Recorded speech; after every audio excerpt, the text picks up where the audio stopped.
we didn't have a patient with proven Ebola, but we did have at least 3 people coming in here where there was a question mark. It was tested.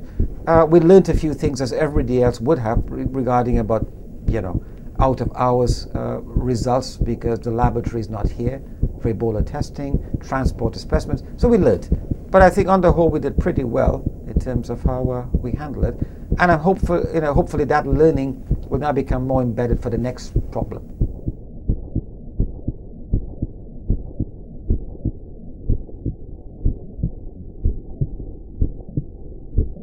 Going off, maybe it's about another infection. Sorry, I've got to take this. Is that all right? That's fine. All right, fine. Hello. Ebola is just the latest of disease outbreaks all over the world. With the death toll reaching 4,877, it is no wonder the world was brought into national panic. Dr. Ian Hussein specialises in the prevention of such diseases. However, Ebola introduced a whole new protocol. Patient is alerted, coming in. We'd have we had a point of contact in the ED department where the patient would be looked at, cared for. Staff were trained in personal protective equipment. They're trained anyway, but again, you're up-speccing because we don't put on a particular type of visor for every patient contact. So with Ebola, you would. And of course, it has to be a particular level to prevent, breathing the virus in and so forth. Jamie Lee Healy was diagnosed with Clostridium difficile when she was 15 years old. She had gone into hospital for a toenail removal and faced a disease which had killed 1,646 patients in 2012. She now has 3 children, but with C. diff remaining incurable, her future with them is not secure. I was 16 weeks pregnant, and that was the same again. I went in hospital with pain. I was in about a week. They sent me home just saying it was to do with the pregnancy and they couldn't do anything else. And then over that weekend I deteriorated and ended up being out of it, and then I had to phone the ambulance. And I just weren't awake at all. I was out of it, and that's when they diagnosed me with C. diff again and said it'll keep coming back. They was telling me I had to abort my baby, and they said if I didn't I'd die, and that I was being an unfair mother if I didn't do it. But I said I'd rather die than abort my baby. I'd rather us both die that way. And luckily in the end it worked out.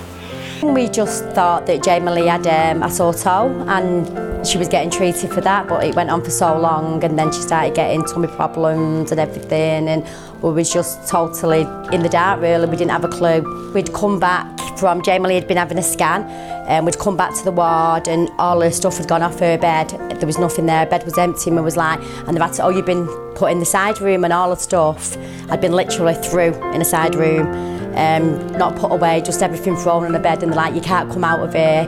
And we're like, why? And they said, she's got some disease, it's infectious, and infectious diseases, people will be in touch with you. And we was like, didn't have a clue. Professional viewpoints are mixed on how to prepare, or whether indeed we are prepared for diseases. I think the UK is fairly prepared, but there are limitations in how we can be prepared depending on what we're talking about. If you're talking about Ebola, then I think we're reasonably well prepared because it's not considered to be a major threat to the UK. And there are reasons why that is the case, mainly around how it spreads, because it spreads largely with contact, and people are only contagious at the time when they've got symptoms, so you don't have the case of somebody not knowing they're ill. So that means it's less of a risk to us than, say, swine flu was, which was, if it had happened, would have been or could have been catastrophic. Well, from what I remember, I was sort of like quite young, so all I remember is like being violently sick quite a lot, and like 1 minute I'd be cold and then another minute I'd be really hot. At one time, swine flu threatened to kill thousands in the UK. For those affected, it's still remembered as a dark time and a lesson for the future. Seek medical advice as quick as possible, really. Like I say, I am a bit lax with, not that I don't care about my children being ill, but I do tend to try and let them ride out most illnesses. But if there is something going around, a bit like when the meningitis scare was out, just get advice straight away. There'd been a lot of it on the news, so I was a bit concerned, and as soon as he started looking a bit like sleeping all the time, and he looked a bit pale and he was all hot and clammy. I thought, I think I need to get him to the doctors quite quickly, whereas normally I'd probably just let it ride it out, if you know what I mean. Where some saw disaster, others saw it as an opportunity to make a profit. Sian Rogers took part in a research trial of Ebola that paid for her trip to Florida. My mum thinks I'm crazy. She was like, are you sure you know what you're doing? And I was a bit like, yes, Mum. I've always said that I would donate blood or like give my organs and donate my body to medical science once I've died, because I think it's really important. Like, it doesn't matter if one person here dies. Like, if I could save like the lives of like hundreds of people in Africa, so or not even there. Like, say this virus came to England, it's saving the lives of like hundreds of people. Like, and if there are any long-term effects, like, you're going to die one day anyway. Like, might as well go out of the bang.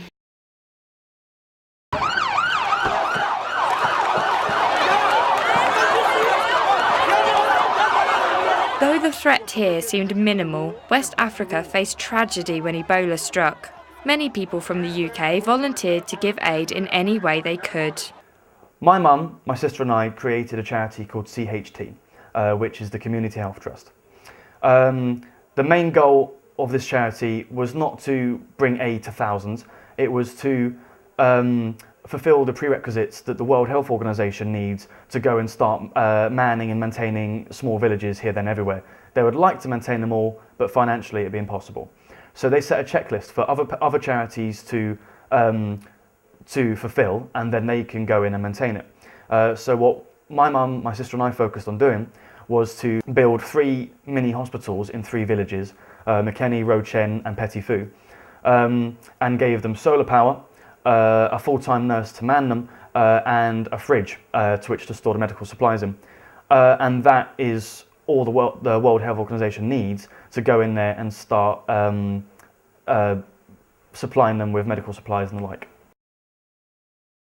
For people like Jamie Lee, C. diff will be a constant part of her life, introducing great risks. So with diseases such as this still being a risk to those on our front doorstep, will the UK ever truly be ready for an outbreak? Yeah, I have so many arguments with Dr. Jamie Lee Johnson. I'm like, you know, I always say on her notes, there's probably saying warning of mother, but she's my little girl and it's really stressful.